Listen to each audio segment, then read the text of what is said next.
Halo Sobat Bisnis, nggak kerasa ya, pemilu kurang dari 90 hari lagi akan dilaksanakan. 3 paslon sudah mendapatkan nomor urut dan akan memamerkan program-programnya. Tentu saja ada pihak-pihak yang membantu para paslon untuk bisa menembus istana dan juga memenangkan pemilu.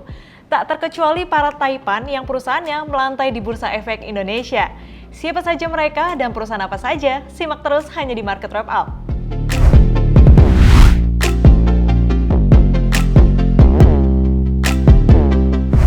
Kita mulai dari penutupan perdagangan Jumat 17 November 2023, di mana IHSG ditutup terbang atau menguat ke level 6.977,66. Jelang penutupan, sebanyak 14,25 miliar saham diperdagangkan, dengan nilai transaksi sebesar 8,23 triliun rupiah dalam 1,06 juta kali transaksi. Sebanyak 213 saham menguat, 319 saham melemah, dan 215 saham stagnan. Sobat Bisnis, bicara soal taipan, di belakang para paslon kita bakal menemukan sederet nama-nama beken. Dari ketiga paslon, ayo kita bedah siapa saja nih yang memiliki portofolio saham di emiten yang melantai di Bursa Efek. Kita mulai dari paslon nomor 1, Anies Baswedan Muhaimin Iskandar. Dari 16 anggota Timnas Amin, tidak ada yang memiliki atau menjabat di perusahaan yang melantai di Bursa Efek Indonesia. Hanya saja terdapat nama Leontinus Alva Edison, yang merupakan co-founder dari Tokopedia. Namun sayangnya, sejauh penelusuran bisnis, tak ada nama Leon dalam daftar pemegang saham di entitas merger Tokopedia, yaitu PT Goto Gojek Tokopedia Tbk. Selanjutnya di kubu paslon nomor 2, Prabowo Gibran. Setidaknya terdapat 17 emiten yang terafiliasi dengan nama-nama anggota tim kampanye nasional. Seperti Abu Rizal Bakri, dengan PT VKTR Teknologi Mobilitas Tbk atau VKTR, dan juga beberapa emiten grup Bakri. Ada juga nih adik dari Gibran, yaitu Kaisang Pangarep, dengan PT Panca Mitra Multiperdana Tbk atau PMMP, Pandu Syahrir, PT TBS Energi Utama Tbk atau TOBA, hingga yang dikaitkan dengan Partai Golkar, PT Mentobi Karya Tamaraya Tbk atau MKTR, dan juga keluarga Prabowo, PT Wir Asia Tbk atau WIRG. Di sisi lain di paslon nomor 3, Ganjar Mahfud. Dalam susunan TPN Ganjar Mahfud terdapat beberapa nama konglomerat yang telah malang melintang di dunia bisnis tanah air. Misalnya saja Haritanu Sudibyo dengan MNC Group, Sandiaga Uno dengan PT Saratoga Investama Sedaya Tbk atau SRTG, hingga Arsyad Rashid dengan PT Indika Energi Tbk atau INDI. Ya, pergerakan saham-saham dari tiap kubu pun terbilang cukup beragam. Selama year to date Januari-November 2023, beberapa mencatatkan pergerakan positif. Namun beberapa juga masih mencatatkan penurunan secara pergerakan harga. Kita mulai dari 5 emiten kubu Prabowo Gibran per penutupan Kamis 16 November 2023. Dari 5 emiten yang Sobat Bisnis lagi lihat ini, 3 emiten mencatatkan pergerakan saham negatif selama tahun berjalan. Seperti TOBA yang terkontraksi minus 57,02%, PMMP terkontraksi minus 29,07%, dan WIRG minus 2,94%.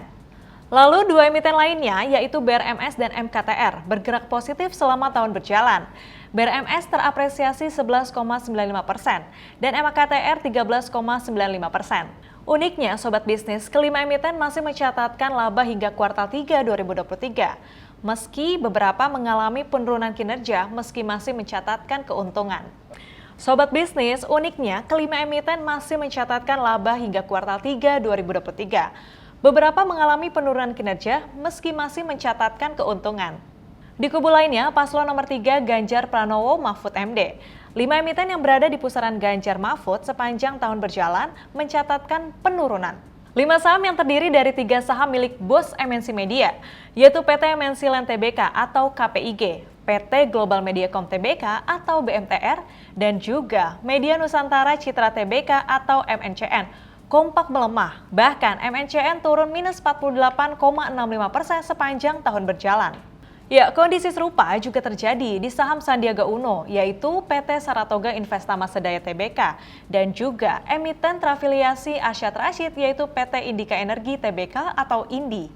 Namun meski mencatatkan penurunan harga saham, 4 dari 5 emiten tersebut kompak mencetak laba meski terjadi penurunan kinerja secara tahunan. Hanya SRTG yang mencatatkan rugi hingga 10,6 triliun rupiah. Meski demikian Sobat Bisnis, harus mencermati nih jika ingin berinvestasi di saham-saham yang memang terafiliasi dengan capres atau cawapres.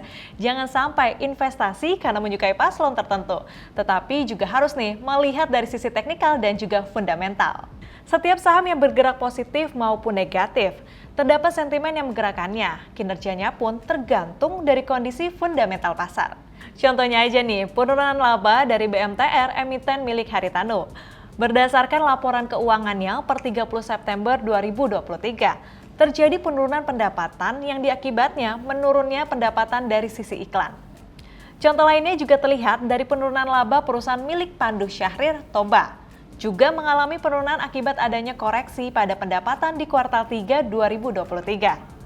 Jadi ingat-ingat nih Sobat Bisnis, kalau mau investasi di pasar modal, perbanyak literasi, pelajari fundamentalnya. Yang paling penting, jangan cuma ikut-ikutan, apalagi investasi karena suka dengan pilihan presidennya. Sampai jumpa di Market Wrap Up berikutnya.